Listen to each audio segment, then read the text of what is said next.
We are in, is it Valrico or Valrico? Yeah, Valrico. We are in Valrico, Florida with USC four-star cornerback commit Philip Riley. Philip, it's been a couple of weeks since your commitment.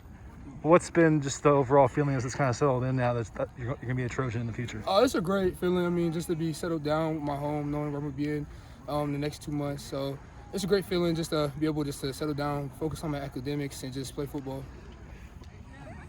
When did you kind of reach peace of mind with making that change, flipping from Notre Dame, and just when did you feel good about it in your head? Right when I made the decision, like about a couple weeks ago, before I made my decision, I know I was at peace with mind with it. I knew I was comfortable with it, and I was really confident. You told me then that Dante Williams was a huge factor in this. Tell me about how he recruited you throughout this process, even when you did commit elsewhere. He just kept it real at all times. Nothing that he said was false. We used to film. We talked on the phone, FaceTime about every day. So he was always on top of me. Always seeing that I was straight. My family was straight. Aside from just being a sincere guy, why was his message so compelling to you? Because I knew what he has done. How many people he produced. He has 18 guys active in the NFL right now. So obviously what he's doing is working. So I just felt comfortable knowing that he's going to take me to the places where I need to be and where I want to be in the future. And you said he went through some film and stuff with you as well? Yeah, I went to some of their practice films, whoever techniques, defense that we're going to be running when I get there, just things to expect when I get there. And you told me that you and Julian Simon are close because you were FSP teammates, 7-on-7. Yes, sir. I was just going to say, how much did you all talk during the process? We talked a good amount. He already knew what's up. I told him right before I made my decision where I'm going to commit to USC, but I knew him since like 8th grade, going back to Rise 7-on-7. So, this is a good relationship. I can't wait to keep developing. I think you also mentioned to me Chris Steele, Marcus Stepp, Kyle Ford were some guys you talked to as well. Yeah. How'd you connect with them? Coach Dante got me in contact with them, FaceTimed them, texted them. They welcomed me in the family like right away, treated me like their little brother. I just can't wait to get up there and keep connecting with those guys. How much did it help to get to know some guys already on the team as you were trying to make this decision for yourself? It helped tremendously. Definitely made me more comfortable with the decision. Just made me feel like I would be at home and I'll be accepted. And do you feel like you have a good sense for the campus and everything? Oh, yeah. I'm going to take a visit in a couple of weeks now, maybe at the end of the month, latest November. So I'm going to be up there soon. But they showed you stuff on FaceTime and Zoom and everything? Yeah, I did a virtual tour with some of the coaches. It was pretty good. I know this can be a really stressful process. I can't imagine how tough it is to be committed somewhere and then have to back off that. How tough was it to tell Notre Dame that you were backing off and to kind of open things back up? It was definitely tough because, I love those coaches. I know they really care about me. I had to tell them, it's best for my future and for me right now. So they respected it, but it was definitely a tough conversation I had to take.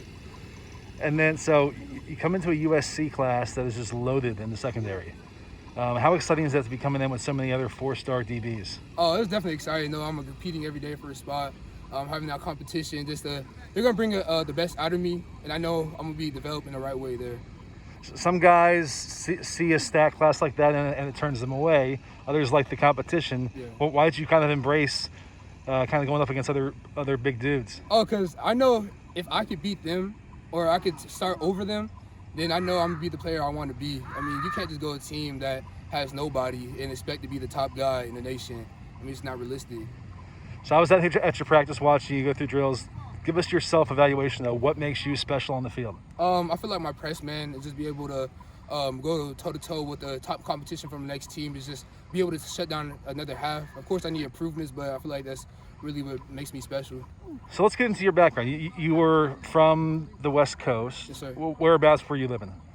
Washington State, Tacoma area. Okay. Yeah, I lived in that area for most of my life. Now I moved out here about 2 years ago. How tough was it to relocate across the country? It wasn't tough at all. I used to live down here in 4th grade, so Okay. It wasn't super tough.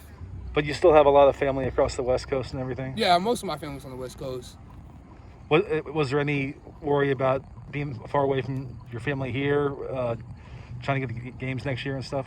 No, my mom already let me know that she's gonna make it out to almost every game. She already communicated to me that she's gonna be able to be out there. And then since you committed, have you gotten to know any more of the commits in this class? Have you reached out to any? Yeah. They're in a group chat, so I mean, we be having conversations and stuff, so it'd be pretty good. So you got in that big group chat? Yeah, I'm in the group chat. Kind of just tell us how active that. How many guys are in it? How often are texts popping in from that? This all the recruits are like, I mean, like Michael Trigg committed, and he was in there like 5 seconds after he committed, so it was pretty active. They be texting about almost every day. What's the vibe or just the feel you get from this class that you're a part of? It's chill, you know. Like we're just a bunch of guys trying to get to where we need to be, like-minded, group of guys to be around. So the moment you actually told Dante, "Yeah, I'm coming to USC," take me through that call. What was his reaction? Oh, he was excited. I mean, he was hysterical. He was jumping around, going crazy. I was going crazy. It was a good call. Definitely a great feeling. What did he tell you about why they needed you in this class? They didn't recruit no DBs last year. They didn't have nobody commit. They were focusing on linemen, so they had a big emphasis on DBs this year. I know they were running low on scholarship DBs, so their emphasis was that they needed top guys in the nation to come in and play right away. And just lastly, tell us about yourself off the field. When you're not playing football, what are your interests? What kind of stuff do you get into? I like this. I have a swimming pool in our backyard. I like to swim a lot. We also have a basketball court, so I like to hoop around my brothers and my siblings. I like to play games sometimes, but really, I mean, I'm kind of a boring guy, really. I don't like to go out to parties or nothing like that. You're pretty focused on your future here. Yeah, pretty much. What was it always football, and was it always defensive back for you? No, I used to play baseball also, but when I started getting more serious in football, I decided I didn't want to take the chance anything in baseball, so I was like, let me just focus on football and give me all. I used to play, my main position in Washington was receiver. I like 900 yards plus my sophomore year. Then I come down here, I knew my money was going to be made playing DB. So you kind of made an investment in your future by making the switch. Yes, sir. There. What compelled you that DB was your future? Just seeing what there's not a lot of people don't like to play DBs. There's a lot of receivers down here in Florida, so I know if I could face the top receivers down here, then I definitely could make my money, get my offers, and make it to the next level. It seemed like your recruitment really kind of took off early in the spring. What do you think kind of prompted just that surge that came when Clemson got in and USC got in and just kept going? Me playing top guys. We got Giant Hall here. He just transferred here, but I played him last year against Arnwood. I played a couple of guys. And he's going to Alabama. Yeah, he's going to Alabama. I played 4 stars, 5 stars, Arian Smith. He's actually at Georgia right now, but I played a lot of top guys, put him on my film, and just seeing the top level of competition I'm playing right now, that's what made them offer me. So once that film got out there and started circulating, everyone started calling. Yeah, pretty much every day. What was it like? When did the rush actually start, and what was it like seeing that come to fruition? Before COVID, I really don't know the exact month, but it was like a couple months before COVID. It was stressful because all these guys calling you, taking you one way to another.